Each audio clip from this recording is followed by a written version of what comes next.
Periodista, eres corresponsal en la ciudad de Nueva York, ¿no es cierto?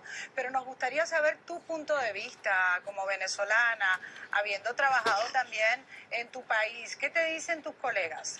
Hola Patricia, en principio muchísimas gracias por la invitación a tu programa. Un saludo a los compañeros del panel que están allá en Nueva York. Bueno, sí, yo he trabajado varios años en periodismo en Venezuela y te digo que el tema de la censura no es nuevo y está desde el 2007 con el cierre de Radio Caracas Televisión o la no renovación de la concesión, luego en el 2009 el cierre de más de 33 emisoras de radio, por supuestamente pues algunos problemas de concesión, algunos problemas técnicos, luego el hostigamiento económico que sufrieron medios como Globovisión, que al final fueron vendidos a grupos financieros adeptos al gobierno, la cadena Capriles, que es dueña de dos de los más importantes diarios de Venezuela, que es Últimas Noticias y El Mundo. Vemos que hay un proyecto de hegemonía comunicacional que se ha venido gestando desde hace 7, 8 años, no es nuevo, y que ahorita parece que llegó a su clímax, ¿no? Porque tenemos una situación que son las protestas que son muy poco cubiertas por los medios tradicionales en Venezuela. De ahí que tanta gente se haya volcado a las redes sociales a compartir información en medios como Twitter o en medios como Facebook. Globovisión solía ser, por ejemplo, un canal crítico, independiente y, bueno, asociado también un poco al periodismo, digamos, más independiente. Ahora cambió totalmente su línea editorial y algunos periodistas que han sido votados recientemente o que han renunciado han comentado cómo a ellos les prohibían decir las palabras, cuando cubrían las noticias, las palabras barricada, desabastecimiento, protesta, digamos, estudiantes. Entonces, una cantidad de cosas que te hace pensar que el periodismo en Venezuela, el estado de periodismo, más allá de las interpretaciones que la gente pueda tener sobre el gobierno venezolano, hay unos hechos que son concretos, que la gente los puede monitorear a lo largo del tiempo, en donde vemos cómo se ha venido tejiendo una hegemonía comunicacional desde el punto de vista del poder fáctico político, desde la compra de medios que antes eran independientes para que ahora sigan los lineamientos del Estado, y vemos cómo la gente ha tenido problemas y nosotros mismos como periodistas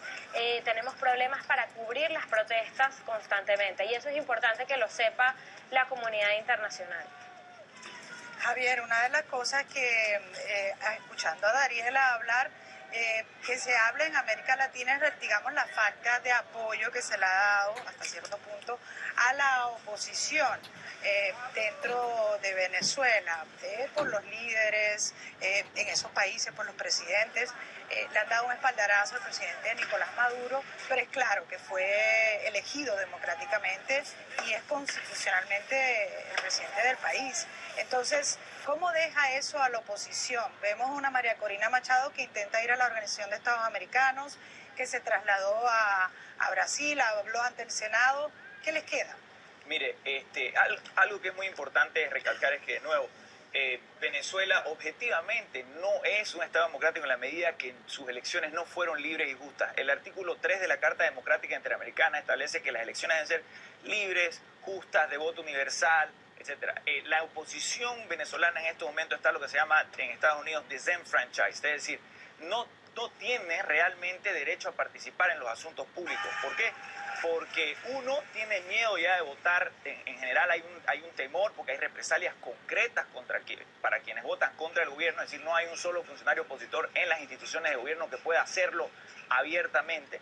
Número uno, entonces no es libre, no son justas por todo el ventajismo de parte del gobierno en la manera en que se dieron las elecciones. ¿Por qué recalco tanto esto? Porque no tenemos que olvidarnos que tanto la dictadura cubana, el gobierno dictatorial cubano, como la dictadura de Corea del Norte tienen elecciones periódicas. Lo que pasa es que esas son elecciones periódicas donde hay un solo partido que se presenta a las elecciones, un partido comunista en Cuba, en Corea del Norte, en China, y que es elegido por el 97% de la población. Entonces, si ese argumento se lo lleva, se lo continúa haciendo, entonces, claro, América Latina puede decir, claro, no, es que nosotros no criticamos a Fidel Castro porque él es un presidente democrático y es la legítima autoridad. No, no es ni legítimo ni democrático. Las voces disidentes en ese país van presas.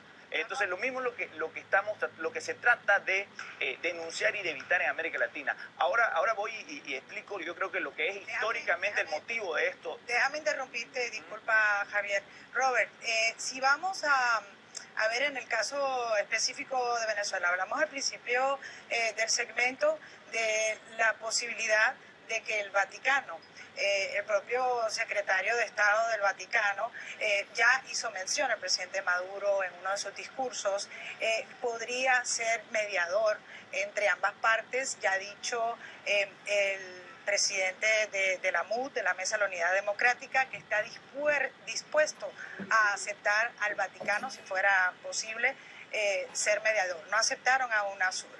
¿Sería eso una salida?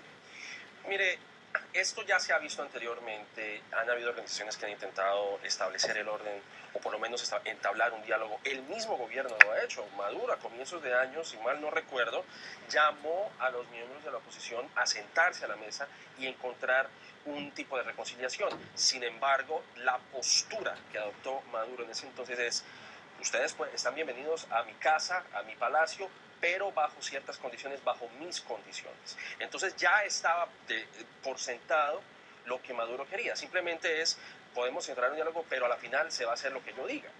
Yo creo que lo más importante aquí es el concepto de democracia que el mismo Maduro ha entablado en el artículo del New York Times, y yo creo que eso va a ser una variante en cómo se maneja la crisis, porque dice Maduro que en ese artículo que el modelo de democracia en Venezuela es un modelo envidiable, es un modelo a seguir.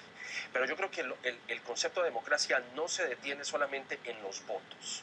Sí, el presidente ganó en un margen bastante estrecho y muy cuestionado además, pero ahí no se detiene la democracia. Estamos hablando de que las entidades en Venezuela, los entes gubernamentales en Venezuela han sido completamente vulnerables. Parte del Tribunal Superior de Justicia, que está a favor del gobierno, estamos hablando del partido legislador. Yo creo que si las bases de una república se ven laceradas de la manera en cómo va a pasar en Venezuela, incluso el cuarto poder, pues entonces no sé qué se puede, en ese caso no sé qué se puede decir, ¿no? Dariela, ¿cómo interpretas tú ese editorial del New York Times por Nicolás Maduro? No son palabras nuevas, que quiera que haga o que surte efecto la diplomacia y el diálogo entre ambas partes en Venezuela. Ya vimos respuestas al otro día, cartas editoriales por líderes de la oposición, hablando, por ejemplo, de una devaluación que no había podido esta revolución eliminar la pobreza en el país. Creo que ahora el salario mínimo es de como $60 al mes. Eso se cataloga como pobreza, ¿no? En la línea de pobreza, debajo de la línea de pobreza. ¿Tú qué piensas, Dariela? Sí, ese editorial del New York Times de Nicolás Maduro fue muy interesante. Evidentemente, pues veíamos que él intentaba presentar la mejor cara del país, que mencionaba varias veces la palabra democracia. Sin embargo, Patricia, ahí a mí me gustaría retomar los puntos de Javier y de Robert. La democracia no es solamente elecciones, eso es una manera sobresimplificada de verlo. La democracia es independencia de poderes, que realmente haya un Estado de Derecho en donde la ley se cumpla, y no se cumpla porque tú eres chavista o eres de oposición, sino porque hay unas reglas que independientemente de lo que pase se tienen que cumplir. Una democracia en donde gobierne la mayoría, pero respetando los derechos de la minoría. Y estas cosas no están ocurriendo en Venezuela. Yo creo que un punto muy importante de qué debería pasar con estas protestas es la renovación del Consejo Nacional Electoral, del CNE, porque la verdad es que es una institución que no garantiza la confiabilidad total de que los resultados que hay allí, y además, o sea, que el proceso electoral, que la campaña de ambas partes ha sido igual, que el financiamiento de ambas partes, digamos, no tiene fondos públicos por detrás. Todo eso es muy importante. Y con respecto digamos, a la posición que quiere mantener el gobierno de Nicolás Maduro en la comunidad internacional, yo diría, y esto es un mensaje especialmente para los gobiernos de América Latina, lamentablemente parece que seguimos viviendo las consecuencias de la polarización de la Guerra Fría. Muchos gobiernos, por considerarse de izquierda, que valga la redundancia, hay muchas versiones de gobiernos de izquierda, como también hay de derecha, se solidarizaron automáticamente con el gobierno de Nicolás Maduro, sin antes tomar en cuenta que más allá de las etiquetas de derecha e izquierda, que son posiciones en lo social o en lo político, hay un tema de que si un gobierno puede ser autoritario o democrático, y que se supone que todas las luchas que hemos tenido en la región deberían sumar a la constitución de una región más democrática y más participativa. Entonces, pues yo creo que un poco ese es el llamado. Desde el punto de vista como periodista, yo diría, cuando tiene que haber censura en un país para que solo salga la versión que el gobierno de ese país quiere que salga, pues realmente no tenemos un gobierno democrático. Y ya para finalizar y brevemente, Javier, tenemos 30 segundos para ti.